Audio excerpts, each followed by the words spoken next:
C'est Parashat Matot Maseh, et dans la paracha, on va nous parler de l'interdiction de transgresser notre vœu. Alors, c'est quoi un vœu? C'est quelqu'un qui dit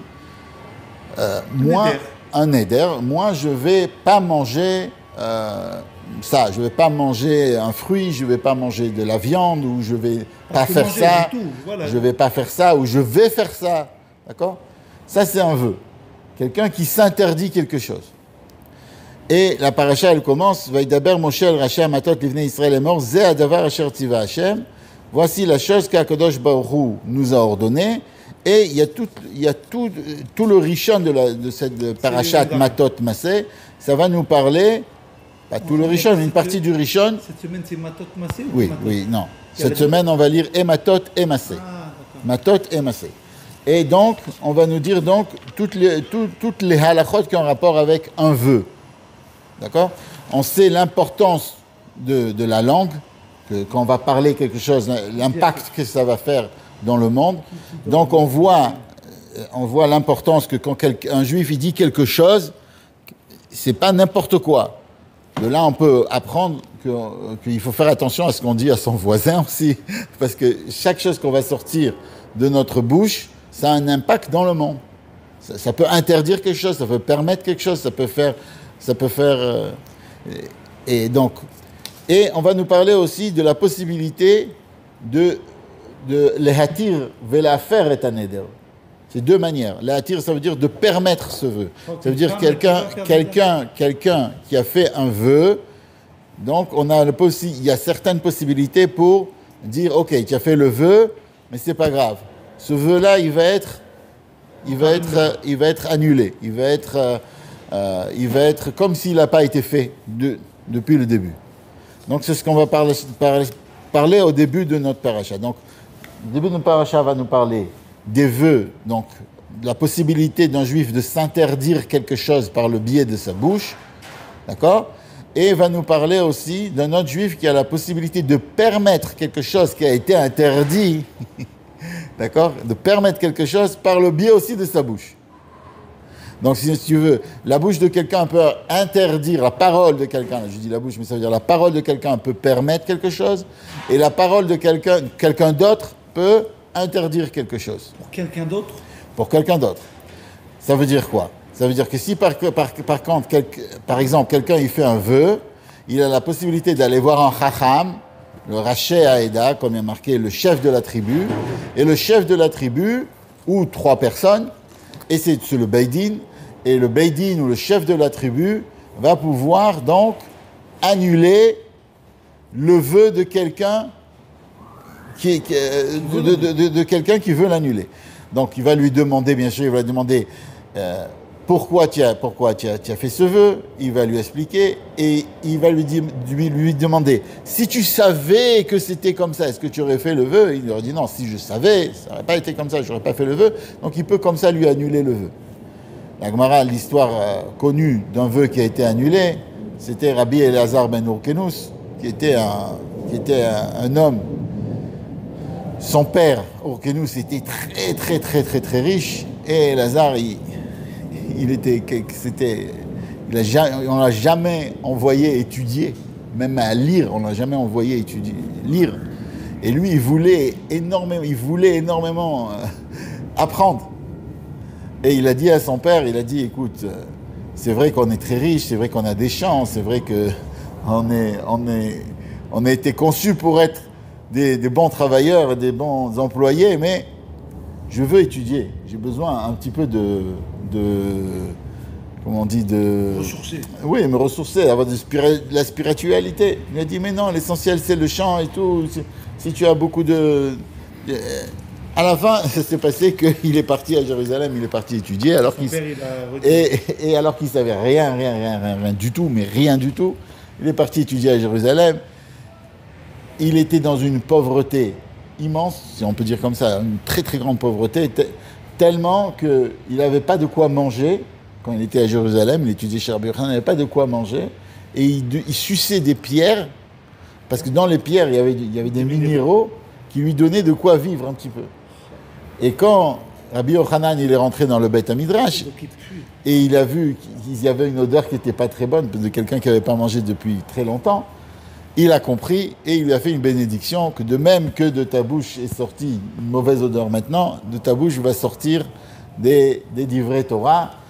Et ce Rabbi Eliezer ben Urkenus, il est devenu un Talmid Chacham énorme. Ça veut dire un Talmid Chacham, on dit que Rabbi Yochanan, il a prié pour lui, pour que Akadosh Baruch Hu lui ouvre la possibilité d'étudier, et la prière d'un tzaddik n'a pas été pour vain, et il est devenu un des plus grands Talmidei Chachamim qui était de sa génération.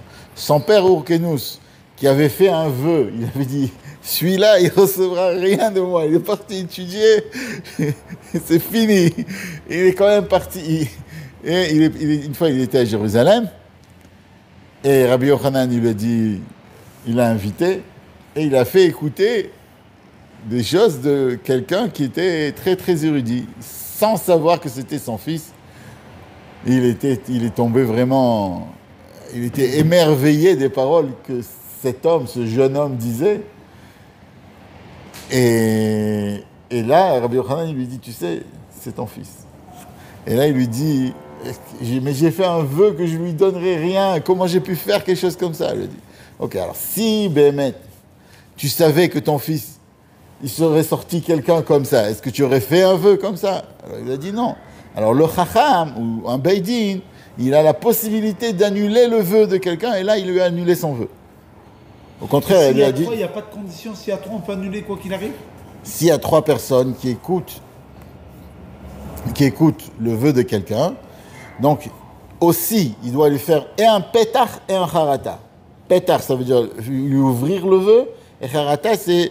Pourquoi ça veut dire... Harata, c'est le regret. Ça veut dire, si tu savais que c'était comme ça et comme ça, est-ce que tu aurais fait le vœu? Ça veut dire, on doit prouver à la personne comme quoi le vœu, il a été fait sans qu'il ait vraiment compris ce qu'il faisait à ce moment-là. Mais ça, il n'y a qu'un chacham, il n'y a qu'un bédine qui peut le faire. Personne ne peut annuler un vœu. Tant que le vœu n'a pas été annulé, on ne peut pas annuler le vœu de quelqu'un, et on est obligé de faire ce qu'on a. On est obligé de faire ce qu'on a dit qu'on devait faire. D'accord? Alors ça c'est l'histoire du vœu. Maintenant, il faut comprendre comment ça se fait qu'un juif il a la possibilité de s'interdire quelque chose. D'accord? Comment c'est possible? Normalement, il y a un passage qui nous dit que de faire un vœu, des fois c'est une avéra. Et des fois on voit que c'est une mitzvah. Alors, on ne comprend pas. D'un côté, il y a une mitzvah, on a une mitzvah de temps en temps de faire un vœu. On a aussi une avéra de faire un vœu. On a une mitzvah d'ouvrir le vœu. C'est quoi, c'est une avéra? C'est une mitzvah. Pour ça, c'est très important d'éclaircir cette chose-là. Qu'est-ce qui est permis, qu'est-ce qui est interdit? Marquez, lo daïcha ma sha'asra alecha Torah. Quoi, ça suffit pas à ce que la Torah est interdite, tu veux en rajouter? Comme ça, c'est le Chachamim, il dit ça. Ça veut dire, on pourrait comprendre de là que de faire un vœu, c'est une avéra. Mais d'un autre côté, on voit qu'il y a une paracha qui dit qu'on peut faire un vœu. C'est une mitzvah de faire un vœu. Donc, il faut comprendre. Alors, pour comprendre ça, il y a un passage qui dit que Akadosh Baruch Hu se trouve Bashamayim imal val haaretz mitachat enod vashevot alavecha ki Hashem hu Elokim Bashamayim imal, dans le ciel en haut, val haaretz mitachat, et dans la terre en bas, enod. Il n'y a pas autre chose qu'Akadosh Baruch Hu. Donc il est partout. Donc il est partout. Le sens simple, c'est qu'il n'y a pas une autre petite divinité qui règne sur le monde. On ne peut pas dire qu'en Ouganda, là-bas, dans un petit territoire, là-bas, il y a un autre Dieu qui a une force qu'on peut lui demander de faire de la pluie, etc. Et c'est lui. Non, Akadosh Baruch Hu se trouve dans le monde entier. Mais dans le Chassidut, c'est expliqué un petit peu plus que ça. C'est non seulement qu'il n'y a pas un autre Dieu qui se trouve dans un endroit dans la terre qui n'est pas connu, mais que tout ce qui se passe dans le monde, ça vient d'Akadosh Baruch Hu. Tout ce qu'il y a dans le monde, c'est Akadosh Baruch Hu. Toutes les forces qu'il y a dans le monde, à chaque instant, sont dirigées par Akadosh Baruch Hu, à chaque instant et à chaque moment. Et en fait, un homme, qu'est-ce qu'il doit faire? Un homme doit se rattacher à Akadosh Baruch Hu à chaque moment. Et le tafkid d'un homme, c'est d'arriver à un niveau d'attachement avec Akadosh Baruch Hu. Maintenant, un homme, il peut se dire, ok, je sais que si je vais m'occuper de ça, je vais faire ça, je vais manger de la viande, je vais boire un petit peu trop de vin, d'accord? Je ne vais pas pouvoir m'attacher à Akadosh Baruch Hu. Et à ce moment-là, alors il y a une mitzvah de faire un éder. Un homme qui sait que si par exemple il va boire du vin, il va être saoul, il ne va pas pouvoir étudier, il ne va pas pouvoir faire cette fille-là, il va pas, dans ce cas-là, on lui dit, écoute, toi, c'est bien que tu fasses un éder et que tu ne manges pas de vin. Je ne bois pas de vin. C'est pourquoi, ça veut dire que, si on veut, le neder, il y a dans le monde comme ça. Il y a 3 choses dans le monde. Il y a un niveau où la divinité est simple. Et il y a certaines choses où on sait que si on va les faire, on va se séparer de la divinité en les faisant. Face du monde où on voit que le manque de divinité, c'est exactement le manque de pouvoir s'attacher avec la divinité par le biais de cette chose, de la Kedusha, et il y a des choses où on va voir de la Touma dedans. D'accord? Quand quelqu'un il va aller à la Beth Knesset, il va faire les minyanim, etc., alors on sait il va faire une mitzvah. Quand quelqu'un il va manger quelque chose de pas kasher, on sait qu'il c'est de la Touma. Ouais. Maintenant, il y a un shetar qui est fort.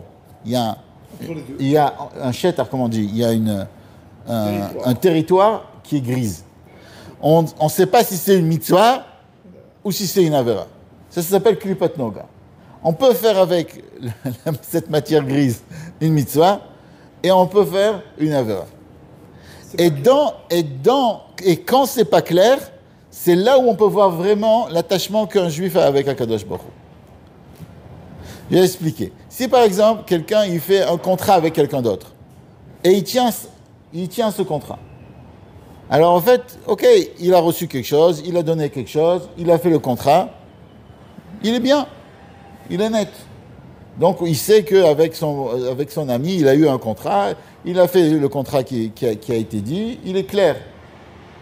Mais où c'est qu'on va voir vraiment l'amitié de quelqu'un d'autre, entre 2 personnes? Pas quand une personne il va faire un contrat avec l'autre et il va faire ce qui a marqué dans le contrat. Là où on va voir l'amitié, c'est quand il n'y a pas de contrat. Il n'y a pas de contrat. Et si, quand il n'y a pas de contrat, il va quand même... Ou alors c'est pas noté dans le contrat. Ou c'est pas noté dans le contrat. Et si, quand c'est pas noté dans le contrat, on va voir que l'autre, il fait ce que son prochain, il a besoin, ou ce que son prochain, il veut, ou ce que son prochain, il attend de lui, alors là, on va voir que c'est vraiment des amis. Donc ça veut dire, où c'est qu'on peut voir vraiment l'amitié qu'on a entre nous et Akadosh Baruch Hu dans une matière où on n'a pas de contrat. Dans tout ce, si on peut dire, dans Kol HaOlam Hazeh. Et c'est pour ça que je disais comme ça, que si quelqu'un, donc, il sait que cette chose-là va nuire l'attachement qu'il a avec la divinité, alors il doit s'interdire la chose. Mais, le Chacham, le Rasha Amatot, c'est-à-dire le sage, lui, il se trouve à un niveau qui est plus élevé que la personne qui s'est interdit la chose.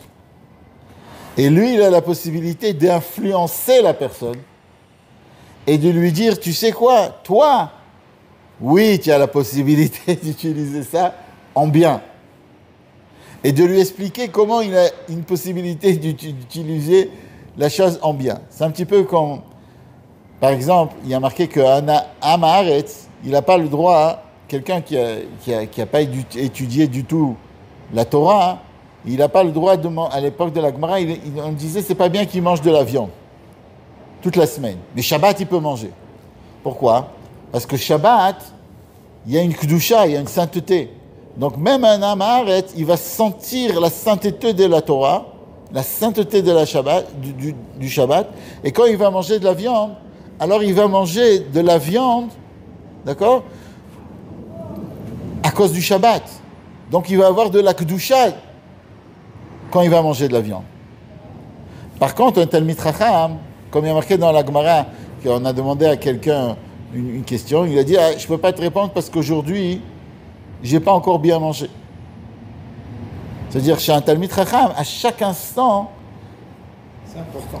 Il y a le fait de manger comme il faut est important pour que ça lui puisse lui donner un intellect qui va lui permettre à étudier la Torah. Et si on veut, le neder et la tara du neder, c'est un rapport, c'est deux niveaux. Alors, au début, de temps en temps, alors on doit se séparer. On doit se séparer de la chose. D'accord? On doit se séparer de la chose parce qu'on se dit, est-ce que la chose, ça va nous aider? Quand je dis la chose, ça veut dire la klipat noga, le monde qui n'est ni interdit ni permis. Parce que des fois, ça va nous aider un petit peu à surmonter, à monter de niveau, et alors on va pouvoir prendre cette chose-là et la transformer en bien. Et ça, c'est l'idée si on a dans le monde entier. Ça veut dire que quand on va nous donner un certain ustensile, alors avec cet ustensile-là, on va pouvoir faire du bien, on va pouvoir faire du mal. D'accord? Chaque chose qu'on a. Donc on doit étudier si on a la possibilité, si on a la capacité de faire avec ça du bien, ou si on n'a pas la capacité de faire ça du bien, on ne doit pas l'utiliser. Pourtant, c'est quelque chose qu'Akadosh Baruch Hu a créé.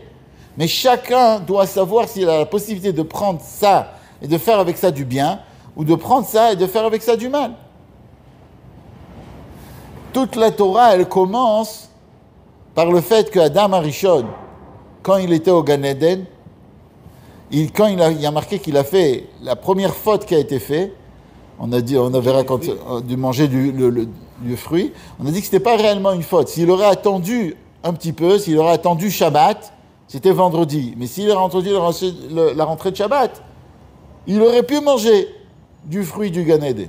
On parle de quelques heures. On parle de hein. quelques heures. Et toute sa faute était parce qu'il a mangé de ce fruit avant la rentrée de Shabbat. Et on paye jusqu'à aujourd'hui parce qu'il n'a pas attendu. D'accord? Et ça, c'est chacun de nous, devant chaque action qu'il a devant lui, devant chaque chose qu'Akadosh Baruch Hu lui met devant, il doit se demander cette question.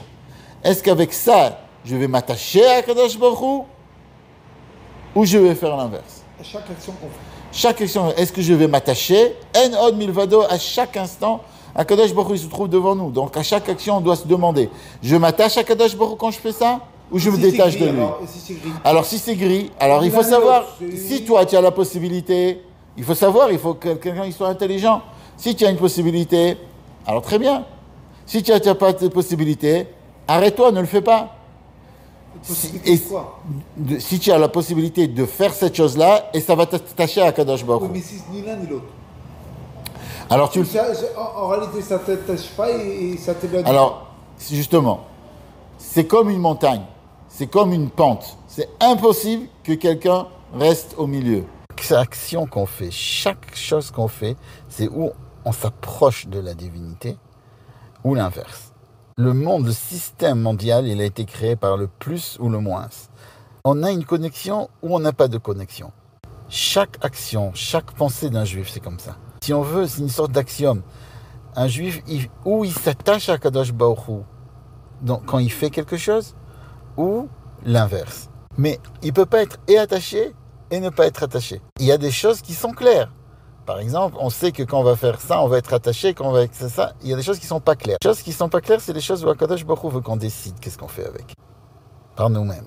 Et on a quelque chose qui ressemble énormément à ça. On a la même idée, mais d'une autre manière. De quoi parle la Parashat Masek? C'est les voyages. C'est les voyages. Alors. Les escales. Bon, là, Alors, les Mefarshim, ils demandent, alors qu'on sait que chaque pasouk dans la Torah est très important. On apprend des tilim shel halachot.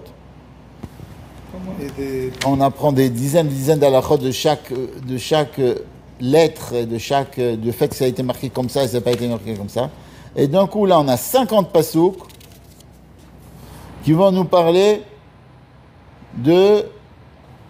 on a été là-bas, on a voyagé là-bas, d'accord? Et c'est comme si on nous parlait maintenant on va nous parler des escales. Il y a des gens comme ça, ils ont l'habitude de montrer combien de terminales dans le monde ils ont été ils ont visité. Alors ils montrent leur passeport, il est plein de tampons. Alors à quoi ça sert de savoir si on a été Berimont Paret, si on a été à Livna, on a été à Rissa, on a été à Keelata, surtout que c'est des gens, les gens qui étaient là-bas, ils se rappellent, mais nous, de nos jours, qu'est-ce que ça peut nous faire si le peuple juif, il a été à Harshafer ou Bacharada et Bacharara? Qu'est-ce qu'on apprend de ça? Qu'est-ce que ça nous apprend à nous? Et pourquoi il y a marqué Ele Maseh Bnei Israël Asher Yatsu Me'eret Mitzrayim, qui sont sortis d'Égypte. Il aurait dû marquer Ele Maseh Bnei Israël pour arriver en Eretz Israël. Pourquoi il y a marqué qu'ils sont sortis d'Égypte? Alors, au fait, ça c'est marqué chez le neveu du Baal Shem Tov. Il dit comme ça. Il dit que les Maseh Bnei Israël, qu'ils étaient dans le... Il y a 42, il y a même Bet Masaot. Même Bet Masaot. Et il dit que ces Maseh-là, ces 42 étapes, c'est les 42 étapes que chaque juif a dans sa vie. On a 42 étapes, chaque personne a 42 étapes. On dit comme ça que des fois tu fais quelque chose quand tu es jeune et tu ne comprends pas au fait, et même que tu pensais que ce que tu as fait quand tu étais jeune ou que ce que tu as fait avant, c'est quelque chose qui était même ennuyant pour toi, qui était embêtant. Mais après, ça va t'aider quand tu vas être plus grand. On va à l'école. D'accord. Je crois qu'il y a... Tout le monde n'aime pas l'école. D'accord, et quand tu dis l'école, mais il y a beaucoup de choses comme ça. Il y a un très très riche, je crois celui qui a inventé Apple. Une fois, il a raconté une histoire que quand il n'avait pas d'argent, à un moment, il n'avait pas d'argent, il devait être calligraphe. Et grâce à ça, après, quand il a fondé sa compagnie, grâce au fait qu'il s'est occupé des lettres et des choses comme ça, c'est ça qui lui a donné des idées. On doit passer par là. On doit passer par là, il y a des choses. Et au fait, ces 42 Masaot, c'est quelque chose que chaque juif passe. Et il explique. Alors, des fois, des fois on a Kivrot Atava, on a des envies, des fois, on est joyeux, des fois, on est triste. Et ces 42 phases qu'on a, c'est une chose. Notre vie, en fait, c'est considéré comme si c'était Miksha Achat. C'est comme si on était des poalim, des employés, et qui faisaient une avoda de Kablanout. Qui faisaient une avoda. C'est comme si on était payé pas à la mission, et pas à la tâche. Pas comme si on était payé au jour. Et c'est pour ça qu'il y a marqué que quand on fait une mitzvah, il y a marqué que quand on va faire une mitzvah, Kadosh Baruch Hu va nous payer dans le monde futur. Ça veut dire quoi de nous payer dans le monde futur? Kadosh Baruch Hu, il a marqué dans la Torah que si un employé, il fait son travail, il doit être payé tout de suite. Donc s'il est payé, si quelqu'un il travaille aujourd'hui, il doit être payé maximum le lendemain matin. S'il travaille la nuit, il doit être payé dans la journée. Il travaille la journée, il doit être payé dans la nuit. On n'a pas le droit de repousser. Si quelqu'un il repousse, quelqu'un il ne paye pas son employé, il fait une avéra. À part si on a l'usage de payer le 10 du mois, alors là, il est obligé de payer le 10 du mois. Et s'il paye le 11 du mois, alors c'est pas une avéra d'oraït, c'est une avéra de chachamim, mais c'est la même chose. Ça veut dire, il faut, ce qu'on dit, il faut le faire, il faut payer à temps à ses employés. D'accord? Mais si c'est une tâche que tu dois accomplir, d'accord? Si tu dois construire par exemple une maison, on te dit à la fin de la maison, tu reçois ton salaire, eh ben, quand il va finir la maison, il va recevoir son salaire. De même que quand tu vas chez quelqu'un et tu lui dis fais-moi s'il te plaît, fabrique-moi un bougeoir, ben, quand il a fini le bougeoir, c'est là où on lui donne le salaire. Et nous, on est payé à la tâche. Ça veut dire qu'Akadosh Baruch Hu nous donne une tâche. Et ces 42 Masaot qu'on a, c'est ces 42 étapes que chaque juif a dans sa vie.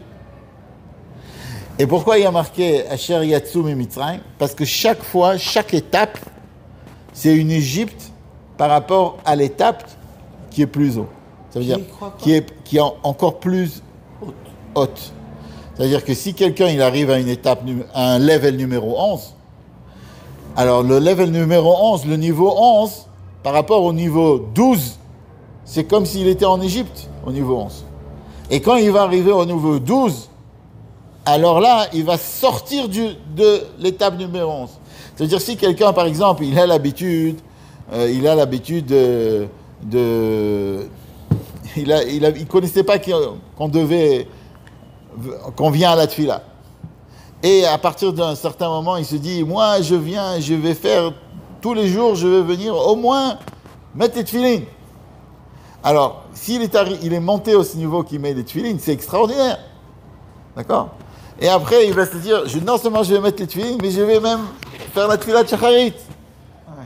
Alors, par rapport, quand il arrive au niveau que tous les jours il fait maintenant shacharit, le niveau où juste il mettait les tefilines avant, c'était comme l'Égypte par rapport au niveau qui met et les tefilines et qui fait shacharit. Et après, s'il dit, je fais les tefilines, je fais shacharit, je vais faire le Shabbat, alors de faire que les tefilines, c'est l'Égypte par rapport à ce niveau-là. Et c'est un petit peu ce qu'on a dit au début. Au début, l'homme, il se trouve dans un niveau où il doit s'interdire des choses. Après, il monte à un niveau où il peut permettre ce qui était interdit. Pourquoi? Parce que quand il va permettre ce qui est interdit, il va se donner la possibilité d'attacher plus de choses qu'il y a dans ce monde à Akadosh Baruch Hu. En fait, c'est quoi les choses interdites? Les choses interdites, c'est quand Akadosh Baruch Hu nous interdit quelque chose, c'est parce qu'il sait qu'avec cette chose-là, on ne va pas pouvoir s'attacher à Akadosh Baruch Hu. Pourquoi c'est comme ça? C'est Akadosh Baruch Hu qui sait. Il le sait. Parce qu'il y a des clipotes, c'est-à-dire il y a des écorces, il y a certaines choses que cette chose-là ne peut pas faire aucun attachement avec Akadosh Baruch Hu. Quelqu'un, il va manger quelque chose qui n'est pas cachère, il n'a pas de possibilité, avec cette chose de pas cachère, de surmonter et d'étudier comme il faut grâce à la chose pas cachère qu'il a mangée, à part si c'est pikuach nefesh, à part s'il va mourir. Alors là, c'est un autre dîne, c'est un autre sujet. Mais quelqu'un de normal qui va manger quelque chose de pas cachère et après il va étudier, le pas cachère qu'il a mangé ne peut pas monter vers le haut, ne peut pas s'élever. Par contre, quelque chose, d'accord? Lui, il peut s'élever. Est-ce que lui, il peut continuer? Il peut ne pas manger cachère et monter à un niveau... Non, quand quelqu'un il mange quelque chose qui n'est pas cachère, on avait marqué que son intellect spirituel se ferme. Son intellect spirituel se ferme et après, il ne peut pas comprendre des svarot, des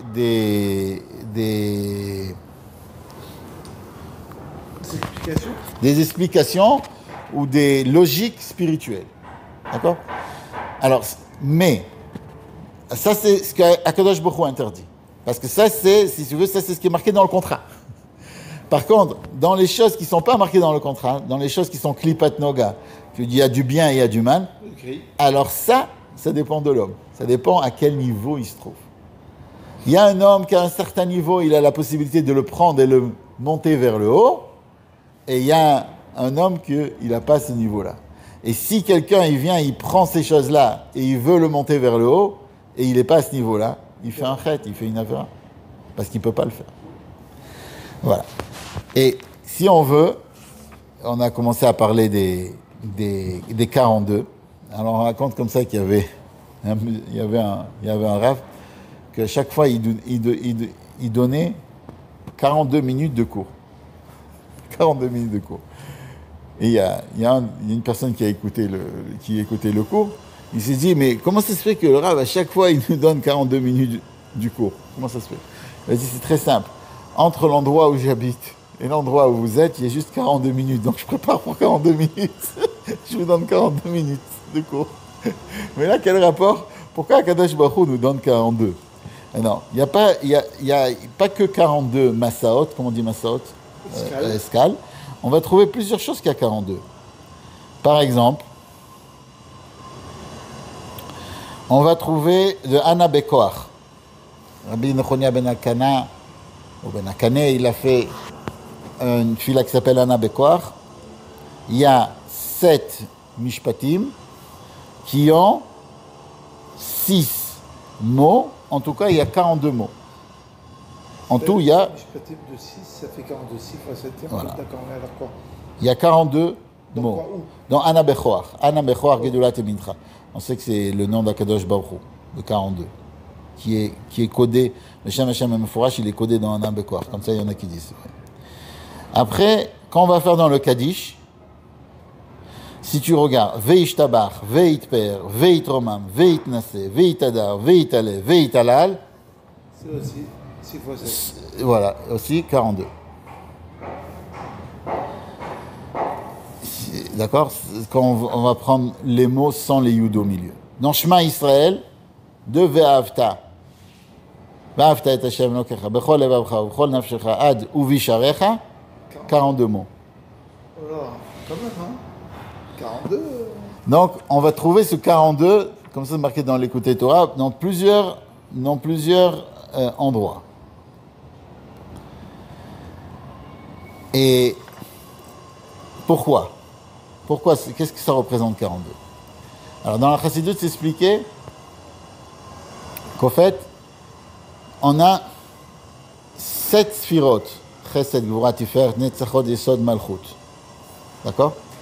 Alors, dans Sfirat HaOmer, quand on va compter Sfirat HaOmer, alors Sfirat HaOmer, c'est tel qu'on veut que la lumière descende en bas. Mais, nous, notre travail, si on veut, le travail de l'homme, quand on va parler du travail que l'homme doit faire sur lui-même, la malchoute n'est pas comptée. Parce que c'est tel que l'homme y perçoit la chose. Donc, Pas compris, là. alors je vais expliquer. Il y a comment la lumière divine descend en bas, sur terre. Et ça, c'est 7 fois 7. Ça, c'est la manière 49. Mais il y a la manière comment l'homme d'en bas s'approche d'Akadosh Baruch Hu. Ça, c'est un Shem Yud Ke Vav Ke. Quand on prend le nom de Yud Ke Vav Ke, c'est le nom de 42. C'est comme le milouï des Yudim. Comment tu écris le Yud, Vav, Dalet, etc. Tu as plusieurs manières de l'écrire. Et une des manières d'écrire le nom d'Akadosh Baruch Hu, c'est avec 42 lettres. 42. Et si on veut, ça, c'est le niveau que le bas, il monte vers le haut. Quand le bas il va monter vers le haut, c'est expliqué dans la Kabbalah, qu'on va trouver le chiffre 42. C'est pour ça, par exemple, que dans le Kaddish, on parle de monter. À chaque fois qu'on va faire un Kaddish, on va faire monter l'âme, on va faire monter, si on veut, le bas. Ça veut dire, on se trouve dans une partie de la Tfila, on monte dans une autre partie de la Tfila, on va faire un Kaddish au milieu. C'est pour ça que chaque fois, on est par exemple dans les Psukei des Imra, qui est un niveau de Bitul à Kadosh Baruch Hu, on va monter un petit peu en haut, donc on va faire Yotzeror, on va faire un Kaddish, on va faire l'Amida après, donc c'est toute une partie où on fait un Kaddish. Donc chaque fois qu'on va faire un Kaddish, on veut élever, si on veut élever le bas vers le haut, et chaque fois qu'on va élever le bas vers le haut, on va faire une yen de Arbaim Veshtaim Membet Masot. Et si on veut, ça c'est le Inyan de Matot et Masei. Matot, c'est le bâton. Le bâton. Hein? Non, c'est pas 42 minutes. Matot, c'est le bâton.